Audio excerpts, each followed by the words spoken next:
السلام عليكم ورحمة الله وبركاته. ازيكم يا حبايبي؟ عاملين ايه؟ نبتدي الفيديو بتاعنا زي ما احنا متعودين. اللهم صل وسلم وبارك على سيدنا محمد وعلى اله وصحبه اجمعين. بصوا الفيديو ده انا كنت عاملاه امبارح، ورحت جبت التموين وقلنا نستفاد من التموين النهارده. فجبنا كيسين مكرونة، وكان عندي جزرايه على كوسايه وبطاطسايه، وطلعت حبة بسلة، وقلنا نعمل وصفة حلوة كده، وقعدنا ناكل فيها طول النهار وكان طعمها زي العسل.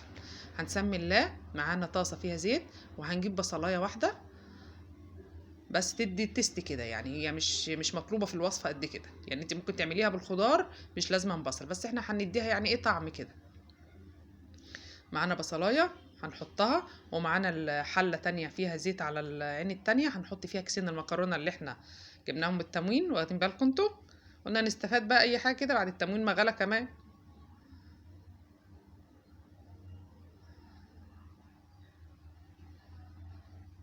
هنتني نقلب فيها كده، هنحمرها، ومعانا البصله، يبقى هنشتغل على البوتاجاز على عينين كده، ايد هنا وايد هنا.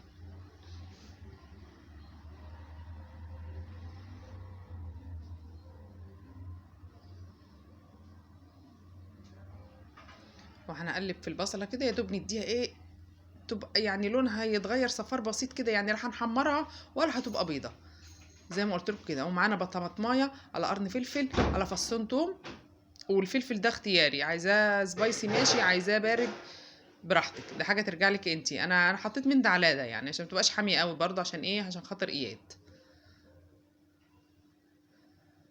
ومعانا الخضار بتاعنا اهو، زي ما قلت لكم، كوسايه على بطاطسايه على جزرايه الموجود في التلاجة، والبسله دي كانت عندي في الفريزر. يبقى هندي للبصلايه والطماطمايه تشويحه كده، يا دوب تدبل سنه، وبعدين نكمل سواها مع الخضار بتاعنا. عندك كوسه بس ماشي، عندك جزر ماشي، بطاطس ماشي، بسله ماشي، عندك فاصوليا، المتاح عندك زي ما قلت لك. ما تقوليش لا وانت واقفه في المطبخ، وسمي الله وان شاء الله ربنا هيبارك. وحطينا البهارات بتاعتنا، فلفل وملح وكمون، لا فلفل وملح وكزبره ناشفه، ما بيتحطلهاش كمون الوصفه دي.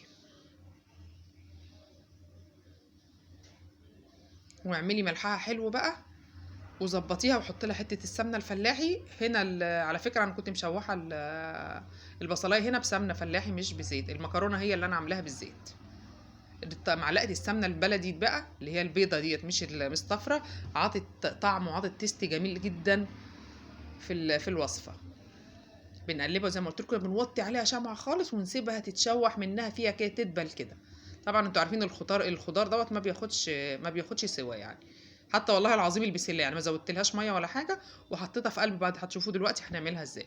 ومعانا بص، انا هنا غيرت المكرونه من الحله اللي كانت فيها، لقيت الحله ايه، خفيفه، قعرها خفيف من تحت، هتلسع هتحرق معانا المكرونه، فرحت حطها في الحله الالمونيا. ترجع ريما لعادتها القديمه، خلينا في الحلل بتاعتنا. بص المكرونه بقى كده بقت واحده وواحده، حبه وحبه كده بقى، اللي هي المكرونه المحمره كده. هنجيب معانا طبق بايركس، هننزل فيه المكرونه اللي احنا حمرناها، وننزل عليه الخضار اللي احنا شوحناه مع بعضيه كده، بفص التوم بقى وريحه السمنه الفلاحي والبصلايه، ما اقولكوش على الريحه ذات نفسها، والله العظيم كانت جميله. والاولاد قعدنا ناكل فيها طول النهار. انا قلت كنت بعملها كده، وقلت اسمي الله وهنعمل الموجود في البيت وخلاص، بس والله العظيم طلعت جميله. قالينا بطاطسايه على حته مخللايه جنبها، وقرن فلفل، حمرناه كده، وكانت طعمها زي العسل. هنزود الميه بقى ونحط، لو تعرفوا لو شفتوني انا ما حطيتش ملح، هنا هنحط الملح المناسب ليها، وتغطي المكرونه الاخر. المكرونه المحمره دي عشان تبقوا عارفين بتاخد ميه، لاني لو ما حطيت لهاش الميه بتاعتها بتبقى ناشفه سنه وبتبقى مرره. فانا هنحط لها حبه الميه بتاعتها. لو عندك طماطميه مضروبه ماشي، عندك كيس صلصه مفيش مشاكل. انا الطماطمتين اللي كانوا موجودين عندي زي ما قلت لكم، الموجود عندي عملت بيه. وهنجيب بقى طبق ورقه الفويل كده، ونجي مغطيينها ومولعين الفرن زي ما احنا عارفين. حطيناها في الفرن، وعلينا عليها الفرن في اول 10 دقايق، وبعد كده وطينا النار خالص وسيبناها منها فيها.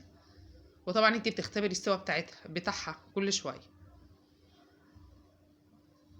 بصوا حبايبي، ادينا احنا طلعناها، بصوا الجمال وشكلها زي العسل. وصلتوا معايا لحد كده؟ حطوا لنا اللايك طيب بقى. كل سنه وانتم طيبين. لو عجبكم الفيديو اعملوا لنا لايك وكومنت حلو وشير، وفعلوا زر الجرس عشان ينزل لكم كل جديد. كده احنا ابتدينا نغرف بقى، العيال واقفين لنا جعانين. كنا قلنا البطاطس بتاعتنا طبعا، بس انا ما جبتهاش يعني. وقرن فلفل، حته مخللايه، زيتونايه، الموجود عندك، وسمي الله وكلي. بألف هنا وشفا للي كاله، وبألف هنا وشفا للي هيعملها وهياكلها، ولو جربتوها قولوا لنا في الكومنتات.